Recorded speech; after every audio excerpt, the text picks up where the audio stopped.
Awareness Day. And this is a condition many in one of my groups deal with a lot in my cerebral palsy group, deal with some form of this. It's a neurological disorder that affects people across all ages. People living with ataxia may experience problems including incoordination of your movement, slurred speech, poor balance, and gait irregularities or abnormalities.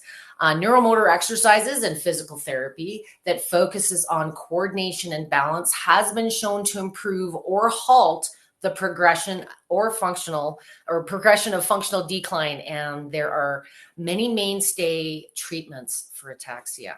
Today, of course, we are going to be talking about the exercise piece, which is where Life Pro, of course, can come to help you benefit, whether you're personally dealing with this, perhaps you're dealing with a child. As I said, it can affect people of all ages. A little bit of a delay between here and Facebook, but I do have one person watching me so far. Let me know, whoever you are, if you can see and hear me. Today, I dropped a link in the VIP group. I'm just going to grab that again, and I found a really good article that showed 11 different exercises that you can do for this condition. And of course, exercise, physical therapy, some of the things that you're supposed to be doing can go by a few names. But what a vibration plate we're going to be using today can do is make those exercises, those stretches, some of the things that you're supposed to be doing for your home therapy or exercise program. It makes them more possible. It makes them less impact. And in many cases, it makes them more effective than doing the same exercises on the floor. So I've dropped a link to an organization that is talking about some of the information on the International Awareness Day today, but they had a really good suite of exercises. Now, of course, depending on where you are at for mobility, we're going to go through a couple of these. And the first one is called a kneeling press up. So if you are able to get down on the ground, and more importantly, back up, the hard part of getting down on the ground is of course, getting back up. So there's going to be a sit to stand. We're also going to cover, there's 11 different exercises in this article that I've linked today. We're only going to cover a few of them, depending on your imagination and your range of motion. You could perhaps try some more of them on your own. The first one we're going to start with today actually is the sit to stand. Why is this such a good exercise if you're dealing with this or any condition? I don't like talking labels. Today we're talking ataxia awareness, but balance and poor coordination are symptoms that relate to a lot of different conditions out there. So if you're having problems with your stability, there's a couple of reasons for that. I want to make sure that we can see everything I'm doing on camera here. So the first exercise we're going to work on today, as I said, is sit to stand. And this is a great exercise. Many of you have seen me seated, of course, on the vibration plate for many of my sessions. But a sit to stand is probably something many of you have done already at your physical therapy office. And whether you call it that or not, you do this hundreds of times a day. Sit to stand is simply standing up onto your plate from a seated position and sitting back down. Now, what's great about this exercise, obviously it's going to help with the balance and the coordination when you're on a vibration plate. And I always recommend using oscillating mode. I'm being obvious with my shoes today. There were a few questions on the weekend about whether we should wear shoes or not. It really is a personal choice. I prefer barefoot. I have trained that way since day one. We were not born with shoes, and sometimes shoes, offer structure or support that our feet and our ankles wouldn't have had on their own. And if the goal is to strengthen, sometimes the stability and balance issues are related to poor strength in the feet or poor sensation. So the reason I want you working barefoot where possible, or even once in a while, is just simply to not only improve the balance, but this is a very functional exercise. This is something you are doing throughout the course of your day. So when you're going to get up out of your chair, if you have to use your arms and a bunch of furniture to pull yourself up, we probably also could benefit from the leg strength that this exercise will offer. So a couple of amazing things in one exercise. A, we're going to get better stability and balance. And B, we're going to get stronger and more mobile in the legs. So this first one, the reason I've got a table here, you could use a chair back. If you are dealing with poor mobility, you may want something in front of you. I've used my ladder. There's all kinds of mobility aids that you can use. Maybe if you're just starting out, put your plate beside the kitchen counter or put it by the back of a couch, somewhere where you've got something to hang on to. From a speed perspective, and this is always debated, the way that I coach is very different than your manuals, but I'm also bringing 15 odd years experience. I prefer a closer foot position combined with a faster speed. The really slow speeds are very choppy, almost jarring, and if you're dealing with poor balance, pain, anything like that, I don't want to destabilize or jar your body. So I want your feet no more than hip width apart. Think functional. That's how we walk across the floor. Bring your plate up to a mid-speed range. So if you're working with a Rumblex model where you've got 60 speeds, we're working in the 30 to 40 range. If you're working with a Waver or a Mini where you've got more like 99, go to the 50, 60 range. It's never an exact number, but I think you will find the mid speeds a little more smooth, a little less choppy than those slower speeds. And when you're ready to challenge yourself, bring it back down to those wobbly speeds. So what you want to make sure with this one, the lower leg from the knee down is good and straight. Those heels are firmly planted, and try using your legs to lift yourself up out of the chair. If you need assistance, that's fine, but try to put the majority of your weight onto the legs. And we're just going to slowly stand up. We're going to keep the knees slightly bent. Okay? If this feels comfortable and you feel confident, we're going to continue by sitting back down. Many of you ask me about the height of my chair after I do these types of sessions. I have several different bar stools. Some are adjustable. What the goal is, if you're sitting in a bar stool and you're an adult, you want to make sure that you're sitting no lower than a 90-degree angle. That's the reason I'm in a bar stool. If you're very petite or you're a child or a teen, a chair may work because you've got shorter legs, but I sit in a bar stool to make it most functional. So if my feet are on the floor and I'm sitting at my kitchen breakfast chair, this mimics that. The machine's going to lift your feet up out of the ground a bit, off the ground a bit. So for this sit to stand, if you guys could pull off 2 to 3 reps, I would love that as a starting point. If 2 to 3 reps is no problem and this is easy for you, mix it up by doing this. So I'm going to trick you into building more leg strength quicker. So after you stood up, when you're going to sit down, don't actually sit down. Stop at whatever your low point is and just hold still. I want to burn those legs up a little bit. So by not moving up and down, it's less impact, less instability on the joints. And if you're dealing with poor balance and mobility, static positions are a better starting point. When you feel those legs are burning and you're ready to admit defeat, then sit back down. Have a rest for 3 to 5 seconds. If 2 to 3 reps of that exercise, as I said, are easier for you, start adding a little bit of a squat on the end or as you're getting up. So as we're getting up, we're going to go to that squat. We're going to just hold still. Hold it as long as you can until you feel those quads firing. The weight is on the heel. If you feel it too much in the knees or the shins, you've probably shifted your weight forward, which is one way the body cheats and makes these types of exercises easier. So when you're feeling fatigued, you can just stand up. Keep those knees slightly bent to minimize the head vibration. Not harmful, but not everybody likes it. And then when you're ready, sit back down. So this could be 2 to 3 reps in the morning if you're looking at adding things like weight loss to those strength goals. Anything you can do early in your day to fire up the legs. These are the biggest groups of muscles, the quads and the glutes. and they're going to boost that metabolism and effectively help us burn some more calories throughout the day.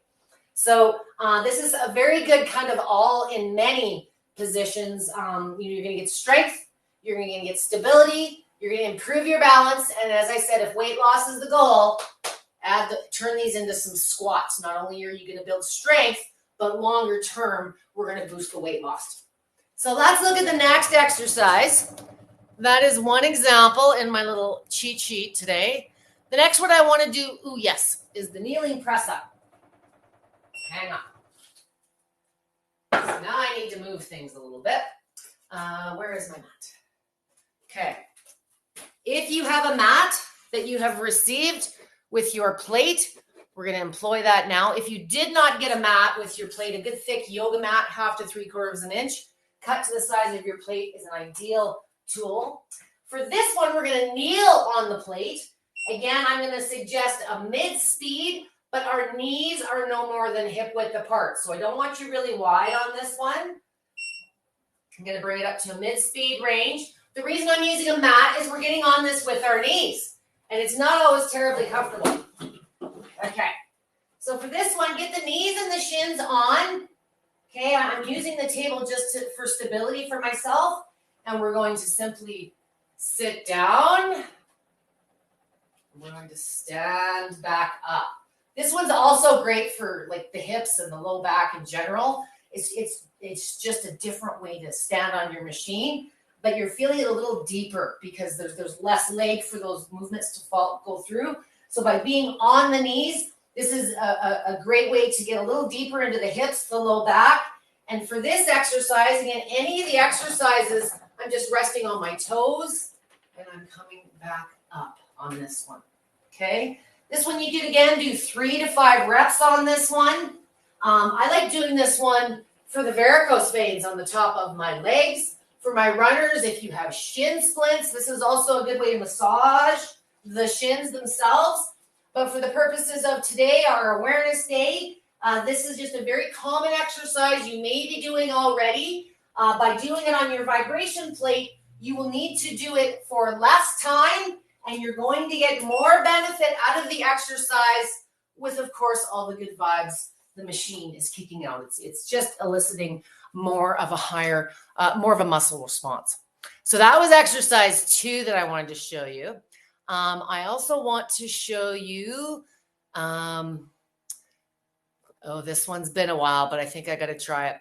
I used to call this the Superman. We're going to call in the link that I've provided today. It's exercise 4. It's called the quadruped arm and leg extension.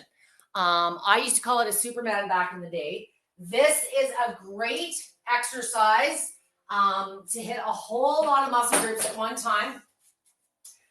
It may be advanced for some of you. We're lining up in the very similar way that we were for the exercise we just did. I'm using the Life Pro step in front of me so that I've got more surface the level of the machine. We're going to get our machine going again at a mid-range. Knees are no more than hip width apart. Okay. And if any of you have ever done a cat-cow in yoga, I have to back up. This is a good starting point. This is amazing for the hips and the low back. It's just a different way. Your hips are moving this way versus when you're standing. So this is a good one to try. For this exercise, we're going to extend our opposite leg and arm, and we're going to use the other opposite arm and leg to support our body on the ground. So we're going to start by lifting the right arm and the left leg. So we're going to lift and hold. You're going to feel that destabilizing your core. Hold that for 3 to 5 seconds. And then, of course, you have to switch sides. And you're going to find there's always one side you're probably more stable on than the other. That's my weak side. I haven't done this exercise in a long time. You can sure tell. Okay. Focus on a nice straight spine. Okay. If you're not able to extend your leg fully, you might look something more like this. Start where you need to. Okay. 3 to 5 reps per side.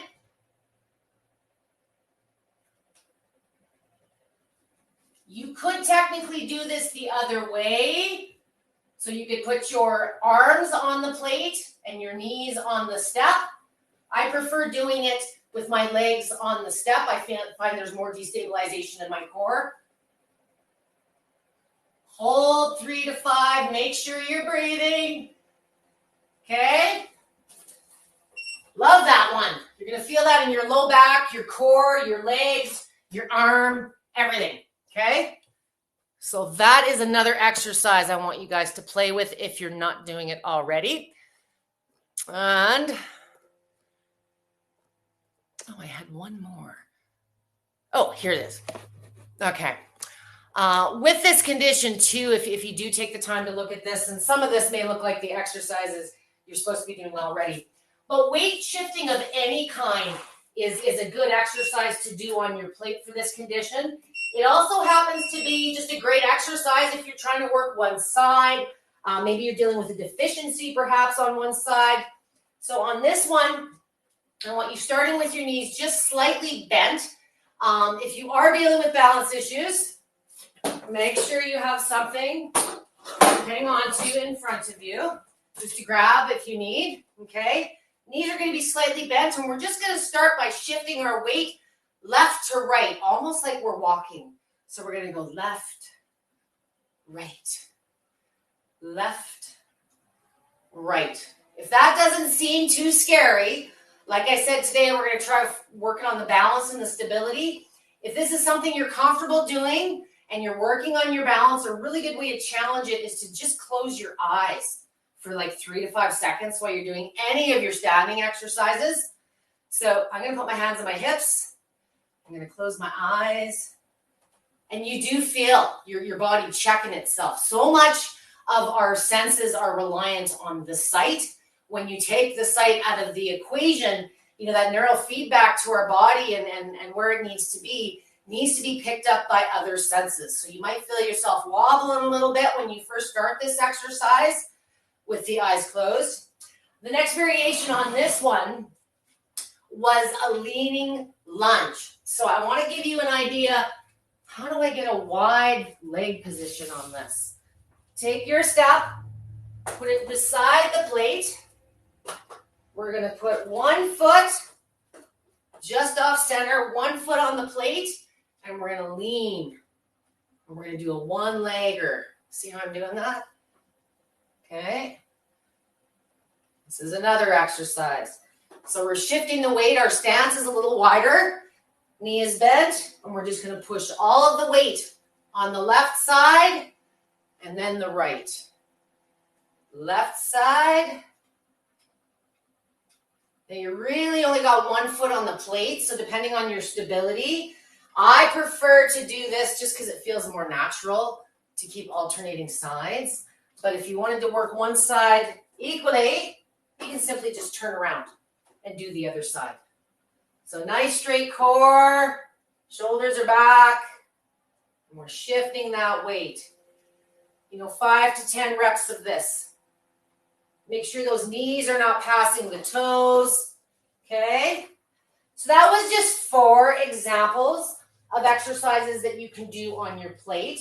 I want to encourage you guys, a lot of times you're coming into the page, what do I do for this? And what exercise do I do for that? And, when you're dealing with a medical condition, just like if you have fitness goals, there's never going to be one cookie cutter path of exercises or approach to get from point A to B. You are all completely unique. You are all different in your starting point, what symptoms you might be dealing with, old injuries. So remember, the plate is simply an environment. And for those of you that are struggling with what exercises do I do, it's very common that most of us, haven't got a gym membership and aren't working with a personal trainer 3 to 4 days a week. So if you don't exercise regularly, you don't hit the gym, you don't do floor-based exercises, you might be active, but if you're not exercising for a purpose, sometimes what exercises you need to do to accomplish certain benefits, there's a disconnect. And a lot of times it's just simply, some of it's common sense, but often you guys don't realize that what you do on the plate can be whatever exercises it is that you're doing on the floor or at the gym. The plate is simply an environment that makes it more effective in less time with less impact. So I'm going to come back to the screen where I can read and see all of your lovely faces. Hang on. I need to kill one light there so I'm not getting too blinded. And see if I have any questions for today. Again, today is International Ataxia Awareness Day. Lots of different reasons. I like to do these special sessions. Sometimes when you are dealing with a condition, especially if it's not a terribly common one, sometimes you feel alone. Sometimes you think that there's all these separate and special things that you need to be doing to get benefit out of your plate. And in a lot of cases, it's just looking at the exercises that you're already working with, exercises you're supposed to maybe be doing regularly at home. The machine will not only make them more effective in less time, but you'll have a lot more fun. So I want to thank you guys for joining me today. If you are joining me and you have your own questions related to today's topic, please feel free to ask them now. If you are watching this on a recorded basis and you have something specific that you'd like to ask me, or maybe you've got an exercise that you want to try on your machine, think of me as like a translator. There's never an exact setting or function or speed. I do encourage you to mix it up. If you are doing exercises regularly on your plate, sometimes, we're very much creatures of habit, and sometimes a whole bunch of new exercises every week can be, for some of us, demotivating. Maybe we don't have the technique to do other than, a few simple things. And a workout could be 3-4 basic exercises. It doesn't need to be 2 to 3 sheets of different moves. So incorporating your plate, as I said, is going to make it more effective. It's going to give you more benefits in that shorter period of time, and it's going to substantially reduce the impact, especially for those of you that are dealing with, joint mobility and arthritic joints, inflammation, those types of things. So exercise is simply more possible in the environment of a vibration plate. So I hope today was helpful. I want you guys thinking outside the box. For those of you that are dealing with ataxia, one of the big reasons I encourage you to consider using your vibration plates is, I know therapy can be costly. Physically going and finding someone that is qualified and makes you comfortable working with your condition, and sometimes doing your exercises away from your home or physically having to travel somewhere not only relates to more cost, but it's more travel time. It can be stressful for you. It's not everybody's cup of tea. And one of the things I love about the selection of plates that Life Pro offers is, there's a plate for everybody, budget, size, depending on what your goals are. But you have a tendency to do it more often. And I really think with this condition, there's so many benefits to adding activity to your day, but don't beat yourself up. Do it your way. Do what you feel comfortable with, even if it's just one position starting out. You didn't know yesterday what you did today. And just remember to keep it simple and consistent. And in the long run, if you're using your plates more regularly, I think you're going to see the benefits kick in a lot quicker and stick around more often than if you're just, like I say, going once a week or once every other week. It's the work you do in between those therapy sessions that can make a lot of difference in the long run. So if you have questions after today's session, tag me as always at Debbie with a Y, and I'd be happy to answer any of your questions. I wish you a fantastic rest of the week. I won't see you guys now until October. Next week is October. Can you believe that summer? I don't know where summer went. It went too fast. So thank you guys for joining me today at my earlier time. I look forward to seeing you next week with some more tips, and invite your questions as I do every week. Thank you for joining me today. I wish you a fantastic rest of the week. Don't work too hard. And thanks for joining me today, guys.